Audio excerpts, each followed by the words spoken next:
নিজের সিনেমা হলে বসে দেখে দর্শকের কেমন সাড়া পেয়েছে? খুব ভালো লেগেছে আসলে। মানুষজন যখন প্রত্যেকটা সিনের সময় খুব ইন্টিমেট হয়ে ফিল করছে, খুব ইন্টেন্স যখন সিকোয়েন্স তখন খুব মানে একদম স্ট্যান্ড স্টিল, খুব মন দিয়ে দেখছে। আবার যখন খুব ফানি এবং গানের সময় এনজয় করছে, খুব ভালো লাগছে এবং বলছে যে আপনাকে খুব সুন্দর লাগছে, অভিনয় সুন্দর করেছেন। এগুলো শুনতে আসলে বরাবর সবসময় ভালো লাগে। দর্শকদের কাছ থেকে এখন পর্যন্ত কোন কমপ্লিমেন্টটা পেয়েছেন? এখানে শেষের দিকে তো একটা টুইস্ট ছিলই, মানুষজন যেটা খুব বেশি মজা পেয়েছে এবং বলছে যে বেঈমান পাখিটা আসলে কে আমরা বুঝতে পারছি। তো এই টুইস্টটা অনেক ইন্টারেস্টিং। এই টুইস্টটা আসলে সবার জন্য আমাদের একটা ইন্টারেস্টিং একটা পয়েন্ট ছিল এবং সেটা মানুষ ধরতে পেরেছে, বুঝতে পেরেছে। I am happy. Co star হিসাবে আপনি সুমিত ভাইকে পেয়েছেন, তারপরে দীপ ভাইকে পেয়েছেন, তাদের সাথে অভিনয় করার অভিজ্ঞতা কেমন? দীপ কোথায়? দীপ কই? Where is দীপ? খুব ভালো। আসলে আমার সবসময় নতুন পুরান বলে কথা না, আমার ভালো আর্টিস্টদের সঙ্গে কাজ করতে সবসময় ভালো লাগে। সেটা অনেক পুরনো হতে পারে, নতুনও হতে পারে। তাহলে কি ভালো আর্টিস্ট? অফকোর্স। এখন ওয়ালটন ফ্রিজ কিনে অনেকের মতো আপনিও হয়ে যেতে পারেন মিলেনিয়ার।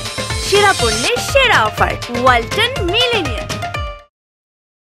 যেহেতু শাকিব খানের সিনেমা মুক্তি পেয়েছে, শাকিব খানের বড় বিগ ফ্যান রয়েছে, সেই হিসেবে আপনার সিনেমাটি মুক্তি পাওয়াতে বড় ধরনের চ্যালেঞ্জের মুখোমুখি হয়েছে।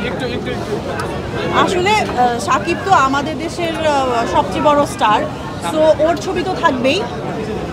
তার সঙ্গে যে ছবিগুলো আছে আমি দেখতে পাচ্ছি যে তুফানের সঙ্গে সঙ্গে ময়ূরাক্ষী নিয়েও মানুষ খুব আশাবাদী এবং খুব ভালো ভালো কমেন্টস আসছে এবং ছোটোখাটো যে ভুল ত্রুটি আমাদের আছে সেগুলো নিয়েও বলছে এবং মানে হচ্ছে যে মানুষ আমাদের ছবিটাতে মন দিয়ে দেখছে এবং ভুল ত্রুটি, ভালো লাগা, খারাপ লাগা সব কিছু দেখছে। এটা অনেক বড় একটা পাওয়া। এবং আমার ছবি অনেক সময়ই ঈদে রিলিজ হয়েছে, অনেকবারই ঈদের রিলিজ হয়েছে, শাকিবের সঙ্গে হয়েছে, শাকিব ছাড়াও হয়েছে।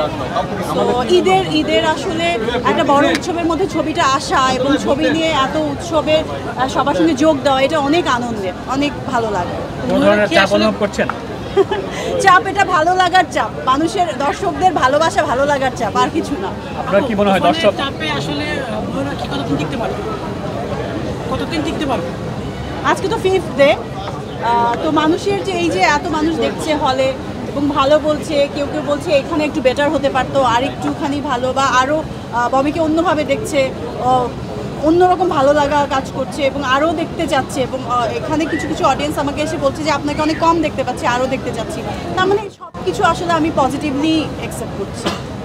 আপনার তো একটা বিগ ফ্যান আছেন, আপনি তো I think you should ask me this question. আমি একটু অন্যভাবে দিতে চাই, পরে দিব এটা। প্রচারণা কমিটি ছিল। প্রচারণা আসলে এক এক সময় এক এক রকমের হয়। আসলে এটা এক একটা টিমের এক এক রকমের প্ল্যানিং থাকে। সো আমাদের টিমের প্ল্যানিং অনুযায়ী হয়তো বা কিছু একটা নতুন, আমাদের ডিরেক্টর সেকেন্ড ছবি এটা এবং আজ ইন্টারন্যাশনাল ফার্স্ট ছবি, সো তাদেরও কিছু জানার বোঝার হয়তো বা একটুখানি ঘাটতি ছিল, বাট তাদের জায়গা থেকেও তারা যথেষ্ট চেষ্টা করেছে। এবং আমি সবাইকে একটাই রিকোয়েস্ট করতে চাই এবং বলতে চাই যে হলে এসে ময়ূরাক্ষী দেখবেন, তারপর আপনাদের ভালো লাগা, খারাপ লাগা, কি ভুল ত্রুটি ছিল, কি ভালো লেগেছে, কোনটা বেশি আপনারা এনজয় করেছেন সেটা শেয়ার করবেন। এটা আমার একটা রিকোয়েস্ট যে আগে হলে এসে ছবিটি দেখবেন।